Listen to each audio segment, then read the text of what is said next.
I now invite Mr. Tembeka Ngcukaitobi to address the court. You have the floor, sir.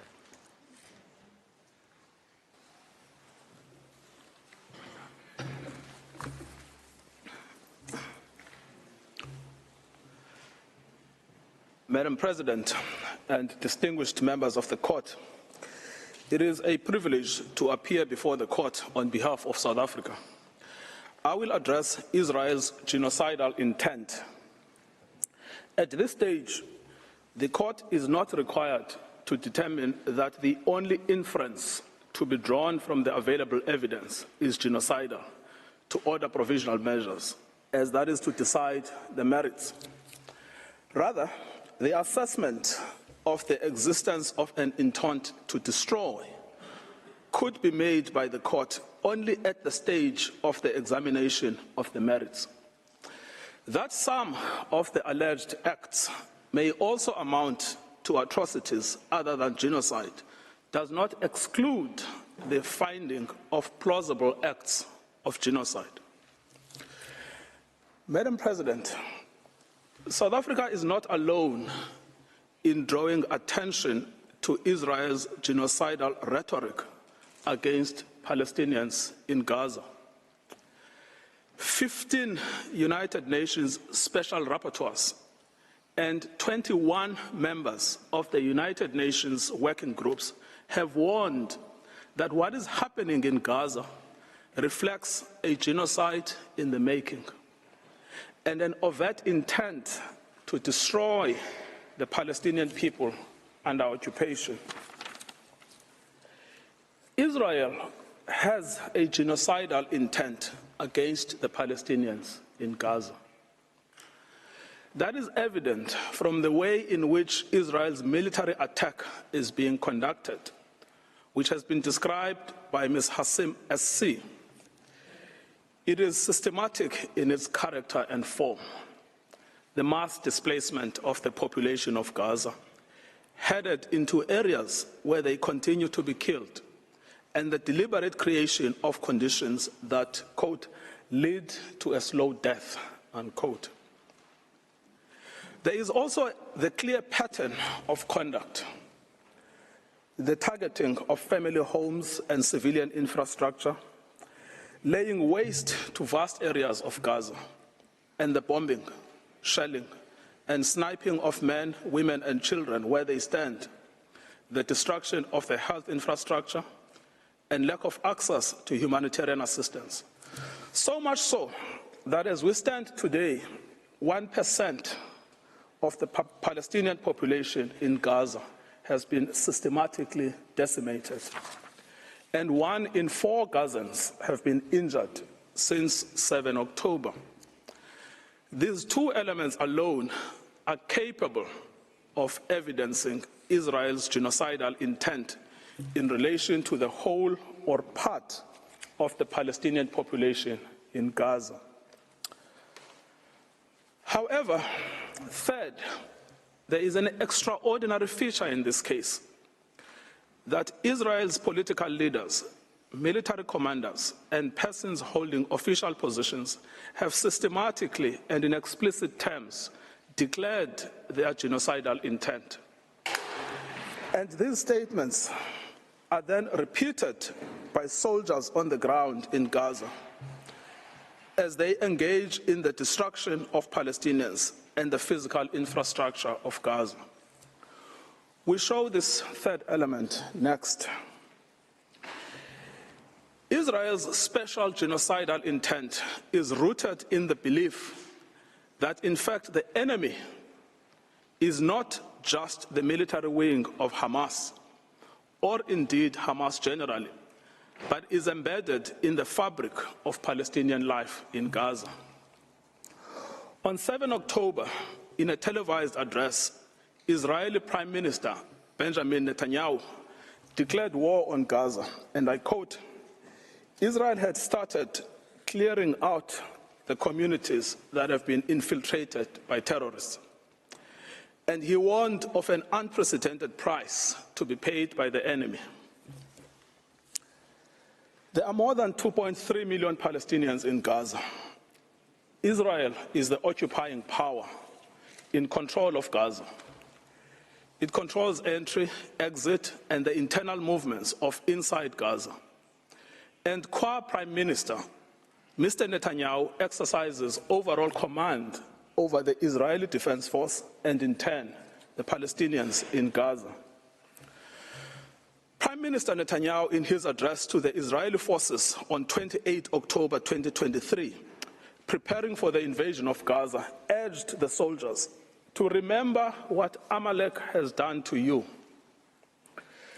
This refers to the biblical command by God to Saul for the retaliatory destruction of an entire group of people known as the Amalekites, put to death men and women, children and infants, cattle and sheep, camels and donkeys.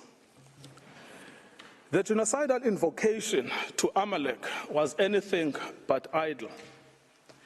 It was repeated by Mr. Netanyahu in a letter to the Israeli Armed Forces on 3 November 2023. Madam President, let the Prime Minister's words speak for themselves.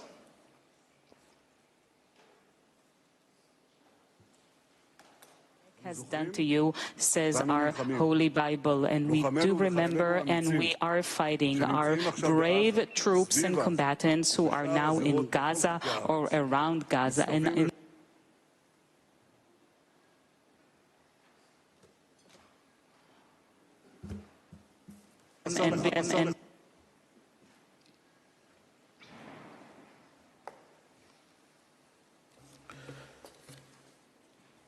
The Deputy Speaker of the Knesset, Israel's parliament, has called for the erasure of the Gaza Strip from the face of the earth.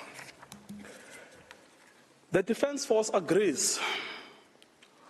On 9 October, the Defense Minister, Yoav Gallant, gave a situation update to the army, where he said that as Israel was imposing a complete siege on Gaza, there would be no electricity, no food, no water, no fuel. Everything would be closed because Israel is fighting human animals. Speaking to troops on the Gaza border, he instructed them that he has released all the restraints and that Gaza won't return to what it was before. We will eliminate everything. We will reach all places. Eliminate everything. Reach all places without any restraints. The theme of destruction of human animals was reiterated by an Israeli army coordinator of government activities in the territories on 9 October 2023, who, in an address to Hamas and the residents of Gaza, stated that Hamas has become ISIS and that the citizens of Gaza are celebrating instead of being horrified. He concluded that human animals are dealt with accordingly. Israel has imposed a total blockade on Gaza. No electricity, no water, just damage. You wanted hell, you will get hell. The language of systematic dehumanization is evident here. Human animals. Both Hamas and civilians are condemned. Within the Israeli cabinet, this is also a widely held view. The Minister of Energy and Infrastructure, Israel Katz, called for the denial of water and fuel, as this is what will happen to a people of children killers and slaughterers. This admits of no ambiguity. It means to create conditions of death of the Palestinian people in Gaza. To die a slow death because of starvation and dehydration, or to die quickly because of a bomb attack or snipers, but to die nevertheless. In fact, Heritage Minister Amichai Eliyahu said that Israel must find ways for Gazans that are more painful than death. It is no answer to say that neither are in command of the army. They are ministers in the Israeli government. They vote in the Knesset and are in a position to shape state policy. The intent to destroy Gaza has been nurtured at the highest levels of state, as President Isaac Herzog has joined the ranks of those signing bombs destined for Gaza. Having previously noted that the entire population in Gaza is responsible and that this rhetoric about civilians not aware, not involved is absolutely not true, we will fight until we break their backbone. Later attempts by the President and others to neutralize this speech have not altered the sting of his words, which was to tar all Palestinians as responsible for the actions of Hamas. Nor, as I will show below, has it affected how state policy is understood within government. The Minister of National Security repeated the President's statements that Hamas and civilians are responsible in equal measure. On 10 November 2023, in a televised interview, he stated that when we say that Hamas should be destroyed, it also means those who celebrate, those who support, and those who hand out candy. They are all terrorists, and they should also be destroyed. These are orders to destroy and to maim what cannot be destroyed. These statements are not open to neutral interpretations or after-the-fact rationalizations and reinterpretations by Israel. The statements were made by persons in command of the state. They communicated state policy. It is simple. If the statements were not intended, they would not have been made. The genocidal intent behind these statements is not ambiguous to the Israeli soldiers on the ground. Indeed, it is directing their actions and objectives. On 7 December 2023, Israeli soldiers proved that they understood the Prime Minister's message to remember what the Amalek has done to you as genocidal. They were recorded by journalists dancing and singing. We know our motto, there are no uninvolved, that they obey one commandment, to wipe off the seed of Amalek. The Prime Minister's invocation of Amalek is being used by soldiers to justify the killing of civilians, including children. These are the soldiers repeating the inciting words of their Prime Minister.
Israeli soldiers in Gaza were filmed dancing, chanting, and singing in November. May their village burn, may Gaza be erased. There is now a trend among the soldiers to film themselves committing atrocities against civilians in Gaza in a form of snuff video. One recorded himself detonating over 50 houses in Shujaiya. Other soldiers were recorded singing, "We will destroy all of Khan Yunis and this house. We will blow it up for you and for everything you do for us." These are the soldiers putting into effect their command.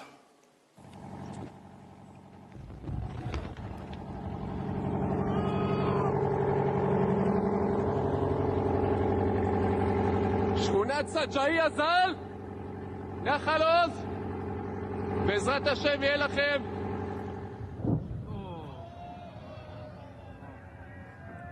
גדוד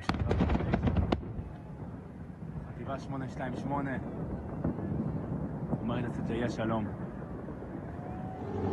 מדהים. 30 בתים, גדוד 749.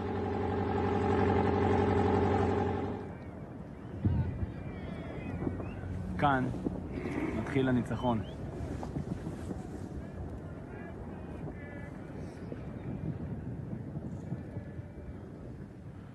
עם ישראל חי.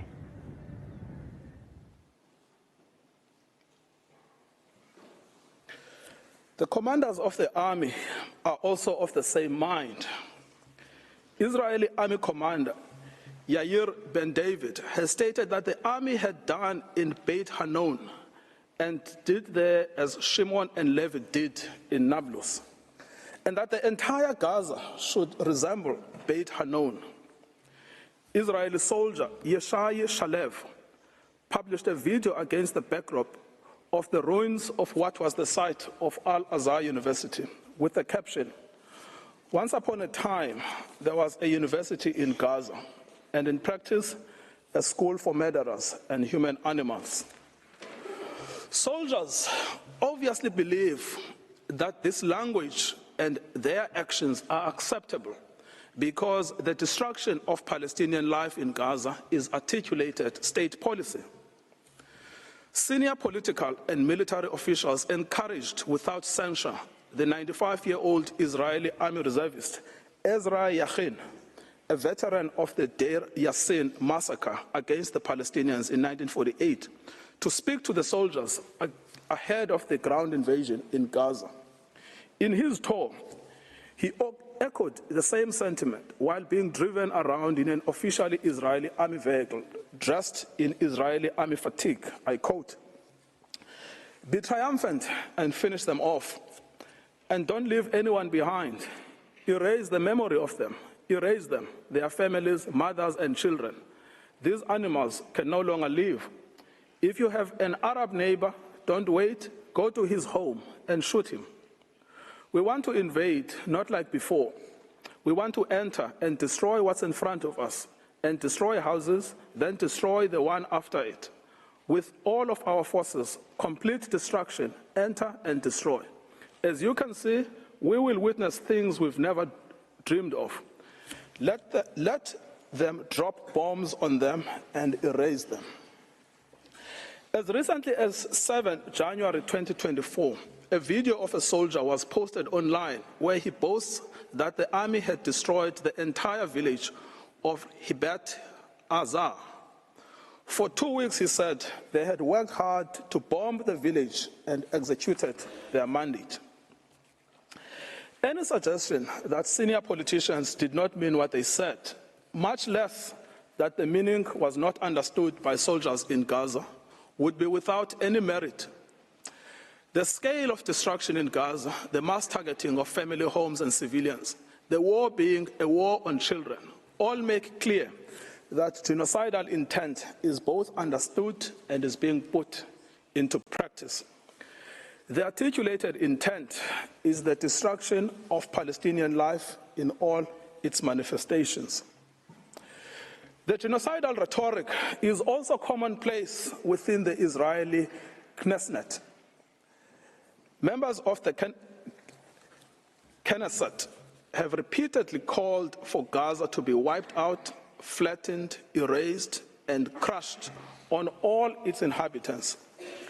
They have deplored anyone feeling sorry for the uninvolved Gazans, asserting repeatedly that there are no uninvolved, that there are no innocents in Gaza, that the killers of the women and children should not be separated from the citizens of Gaza, and that the children of Gaza have brought this upon themselves, and that there should be one sentence for everyone there, death.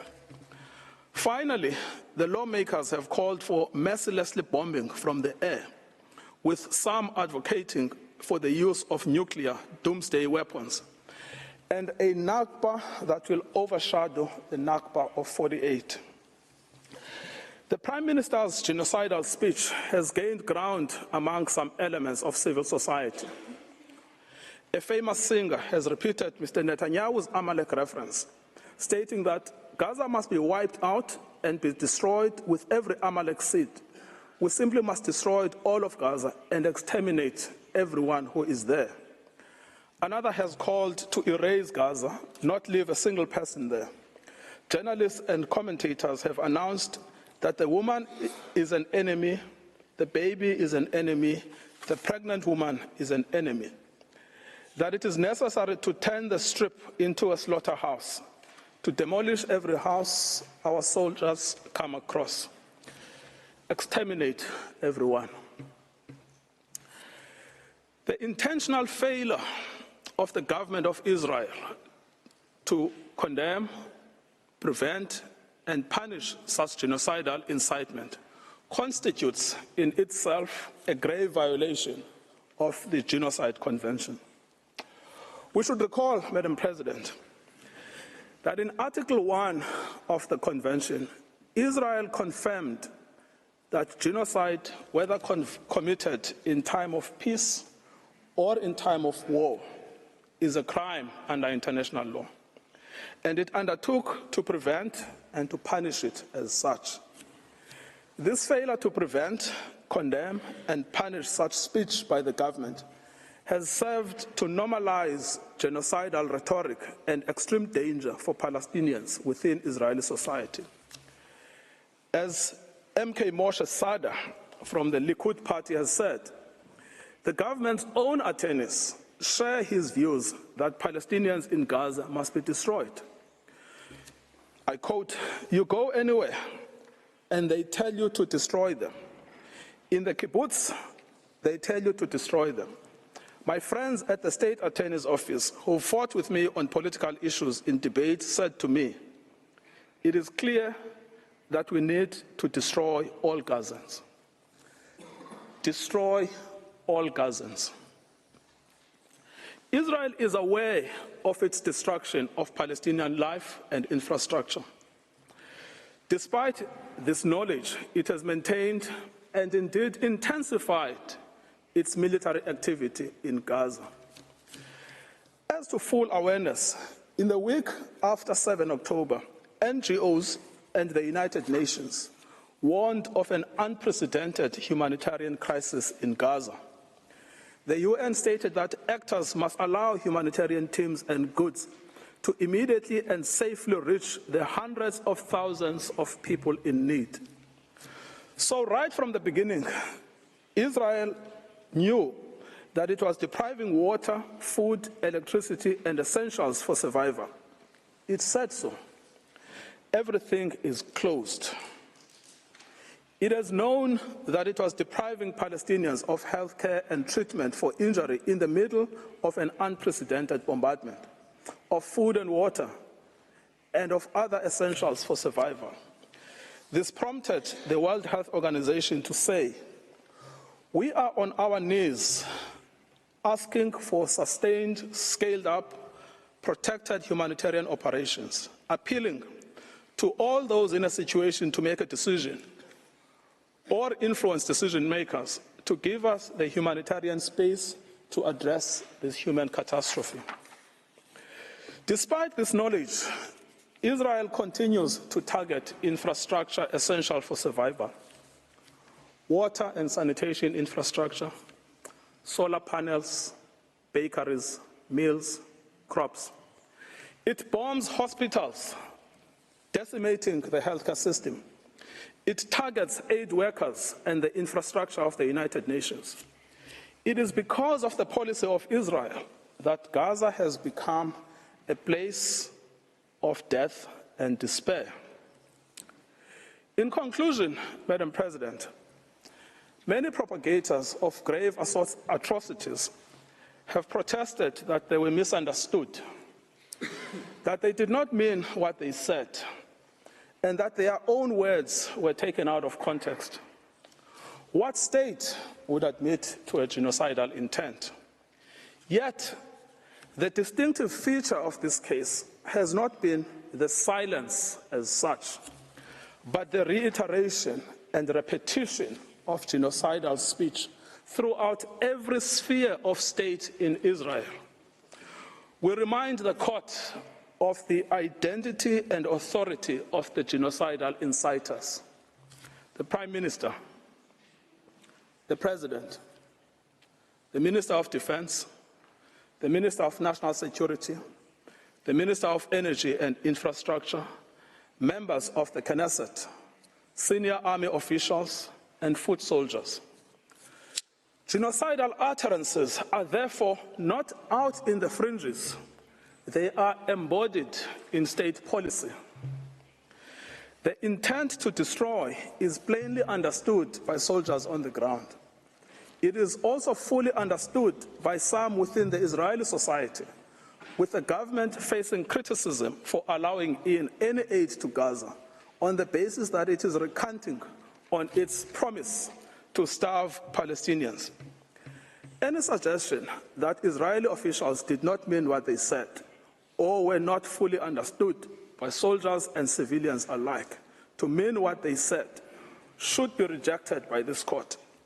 The evidence of genocidal intent is not only chilling, it is also overwhelming and incontrovertible. Madam President, it is now my honor to request you to call Mr. John Dugard on the subject of jurisdiction.